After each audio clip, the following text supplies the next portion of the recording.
Dia, Vera. Pois é, só se fala nessa reforma da Previdência lá na Comissão de Constituição e Justiça. Ontem foram, como a gente viu na matéria, 12 horas de discussão, mais de 12 horas de discussão. Hoje de manhã, antes das 7 da manhã, já tinha um deputado lá na fila esperando para entrar. A gente viu, acompanhou a fila ali com a Mariana. E o que deixa a gente antecipar aí que talvez a oposição ainda tenha alguma estratégia de tentar adiar essa votação que tinha sido marcada para hoje. É sobre isso que a gente vai conversar agora com os vice-líderes que estão aqui com a gente, o deputado João Daniel, que é vice-líder da oposição, ele é do PT de Sergipe, e também o deputado Coronel Armando, que é vice-líder do governo, é do PSL de Santa Catarina. Deputado João Daniel, começo pelo senhor, querendo saber a estratégia da oposição lá na CCJ. A votação ficou marcada para hoje, depois de tanta discussão, ainda tem alguma coisa que se possa fazer para tentar adiar, se é essa a estratégia, e por que continuar com essa tentativa de adiar essa votação? Olha, para nós é fundamental que nós possamos impedir que a reforma da Previdência seja aprovada. O governo Bolsonaro trouxe para a Câmara um projeto de desconstrução de uma das conquistas mais importantes do povo brasileiro, que é desmontar com a Lei de Seguridade Social da nossa Constituição de 88, que garante previdência, assistência social e saúde ao povo brasileiro.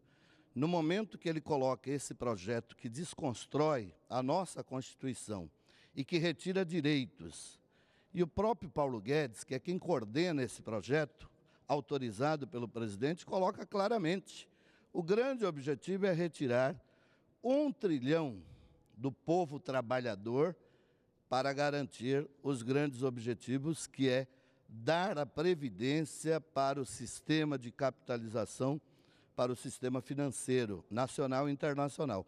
Então nós vamos fazer obstrução, vamos fazer o bom combate, um grande debate em defesa do povo brasileiro, em defesa da nossa Constituição, em defesa da previdência pública, sim.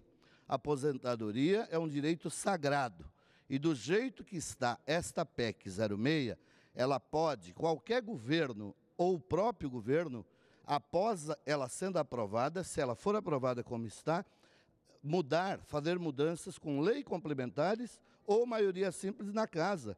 Isso é desconstruir e rasgar a nossa Constituição Federal. Deputado Coronel Armando, o senhor, pelo outro lado, também está fazendo combate pelo lado do governo. O senhor não era nem membro da CCJ, mas tem tido um papel ali importante. O que deve acontecer hoje? A gente viu o presidente falando na entrevista de ontem que deve ser o texto original mesmo. Existe um segundo texto sendo construído? Existe alguma possibilidade ainda de se avançar num acordo lá na votação na CCJ, hoje ainda nessa fase de constitucionalidade? Olha, Carol, antes de eu responder, eu vou justificar o motivo que o Brasil precisa da reforma da Previdência. Aqueles que se colocam contra a reforma estão contra o Brasil. A Previdência do Brasil, ela mantém a idade do trabalhador urbano de 1940, quando a sobrevida do brasileiro era de 13 anos. Hoje a sobrevida do brasileiro é 22 anos após os 60 anos. Então nós estamos com uma taxa de 1940. Todos os governos, seja da esquerda ou desde o FHC, todos tentaram e fizeram tentativas com a reforma da Previdência porque ela está se tornando insustentável. Em 2 anos ela não se sustenta. A taxa de fecundidade das mulheres brasileiras em 1940 era 6,19 filhos. Cada mulher tinha 6 filhos. Hoje ela tem 1,9. Nossa população tende a diminuir. Então, o mercado de trabalho hoje tem menos trabalhadores ativos para mais aposentados. Então não sustenta, isso é matemática. Matemática é uma ciência. Nós falamos e ouvimos pessoas falando como se fosse uma mágica. Põe ali no chapéu, mexe a varinha e resolve o problema. Não é assim em lugar nenhum. E aqui no Brasil não é diferente do resto do mundo. Então há necessidade de ter equilíbrio de contas públicas. O governo Bolsonaro foi um governo eleito pelo povo. 56 milhões de brasileiros escolheram o governo Bolsonaro e acreditam que ele veio aqui para resolver o problema do Brasil. A parcela que não votou, mas faz parte daquela que nós queremos ajudar também.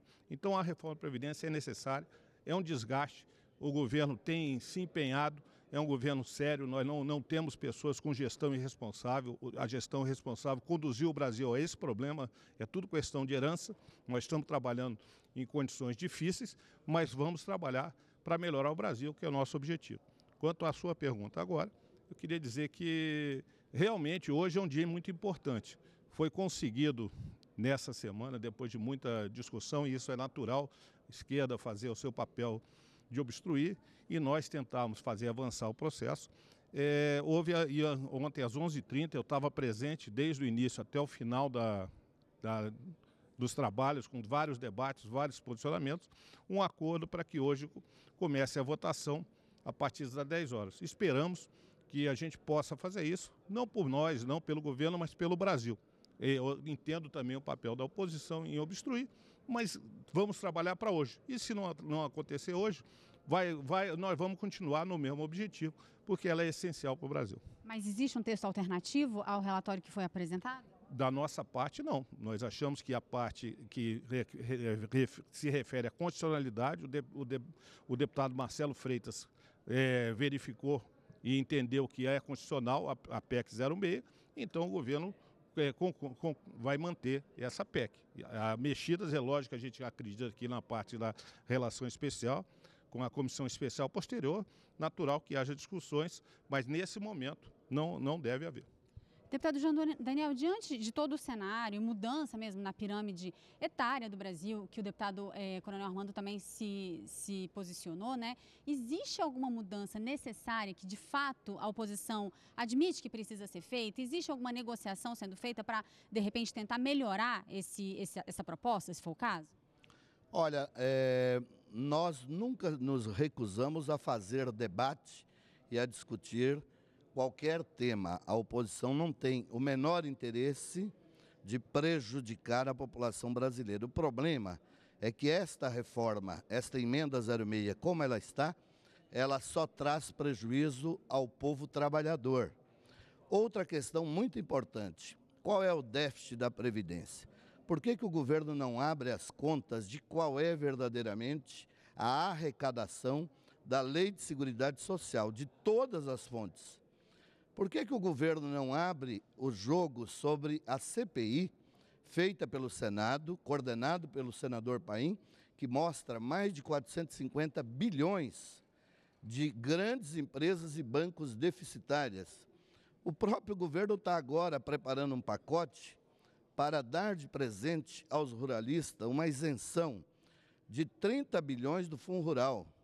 O governo e o próprio Bolsonaro apoiou o projeto de Temer, que isentou 1 trilhão para os próximos 20 anos de impostos das petrolíferas que aqui vêm se instalar para levar a nossa riqueza do pré-sal. Então, o nosso problema é o seguinte: o andar de cima não paga e na Previdência não será mexido. Esta reforma da Previdência não mexe em privilégios, não mexe nos grandes devedores, mexe apenas no BPC, no trabalhador rural, na trabalhadora rural, no operário, no servidor público, na classe trabalhadora. Paulo Guedes deixou muito claro: eu vou tirar 1 trilhão e esse 1 trilhão vai para onde? Vai para o sistema financeiro, para os bancos. Infelizmente, o governo Bolsonaro se elegeu e nós respeitamos sua eleição, porém, nós temos clareza de que ele tem um grande compromisso, que é com o sistema financeiro, com os bancos, com a grande elite brasileira. Essa história da reforma da Previdência é a mesma coisa do impeachment da Dilma, é a mesma coisa da reforma trabalhista, é a mesma coisa da emenda 95. Para dar ao Brasil estabilidade, segurança, melhorar o ambiente e gerar emprego, tem que dar um choque. E o choque é sempre em cima do povo mais pobre, do povo trabalhador. Bolsonaro ficará marcado, se for aprovado esta reforma, como o governo que rasgou a Constituição e que destruiu um direito sagrado e as cláusulas pétreas da nossa Constituição, que é a Lei de Seguridade Social, que garante previdência, saúde e assistência social à nossa população. Por isso, a oposição fará, até o último minuto, todo bom combate para lá na CCJ e aqui no plenário derrotarmos o governo. Deputado Coronel Armando, existe ainda espaço para negociar essa questão da desconstitucionalização da reforma, ou seja, ter que retirar essa parte previdenciária da Constituição. E também outros temas que já parecem ser mais consensuais entre a maior parte dos deputados da Casa, sobre BPC, sobre os trabalhadores rurais. Existe alguma possibilidade de mudança nesses itens? Olha, o governo não pensa nisso agora. Nós estamos pensando sim em aprovar o texto constitucional agora, a PEC, e dali para frente nós vamos discutir. O governo não pensa em funcionar, por quê? Porque ao longo dos anos, todos que tentaram fazer uma mudança da reforma da Previdência, que sempre foi necessária, Fernando HC começou com uma, Lula fez, Dilma fez, Temer tentou, Bolsonaro está fazendo uma mais arrojada, encontram dificuldade pela dificuldade de estar exclusivamente na Constituição. Nós sabemos a importância da Constituição do país, eu sou advogado, então sei a importância das cláusulas pétreas, do respeito à democracia, mas tem questões que transcendem isso na hora que tem que ter recurso para o país administrar. É muito fácil, ó, eu quero mais saúde, eu quero mais educação, eu quero isso. E o dinheiro? Da onde vem o dinheiro? Essa é a pergunta, não é defender o capitalismo. A reforma da Previdência visa gerar recursos para que haja investimento no Brasil e com isso haja emprego, que é o que todo trabalhador quer. Quanto então, a mudança da Constituição, é uma posição, eu respeito a posição da esquerda, que não quer, mas nós achamos que isso não vai ser bom só para nós, vai ser para os governos futuros, quando puder ter mais facilidade, porque a Previdência vai ter necessidade de se mexer novamente em outros anos. Com relação ao BPC, realmente o benefício da prestação continuada, ele é um tema muito polêmico. Para o deficiente, a gente sabe que o deficiente ele tem uma condição diferente e o idoso, o governo estuda muito até se tornar opcional. Se vocês querem começar a receber um pouco menos mais cedo, pode ser opcional. Então isso tira um pouco do discurso que está tirando. A pessoa pode escolher, eu não tenho nada e prefiro algo agora, ou quero esperar para receber daqui a 5 ou 10 anos. Então essa é uma questão que nós vamos trabalhar com equilíbrio, tudo tem que ser feito com equilíbrio. Trabalhador rural, a gente sabe a importância dela e vamos falar, porque a aposentadoria do trabalhador urbano começou em 1940. Do trabalhador rural foi em 1971, durante o regime militar, que foi criada a aposentadoria do trabalhador rural. Então o governo tem essa preocupação com o trabalhador rural, sim, pensa em valorizá-lo, mas a sobrevida do trabalhador rural e do trabalhador urbano, quando atinge 60 anos, é quase a mesma. Então não há diferença depois que nós chegamos aos 60 anos. Deputado Coronel Armando, deputado João Daniel, obrigada pela presença de vocês aqui com a gente. Vamos acompanhar esse debate ao longo do dia. A gente volta com a Vera no estúdio.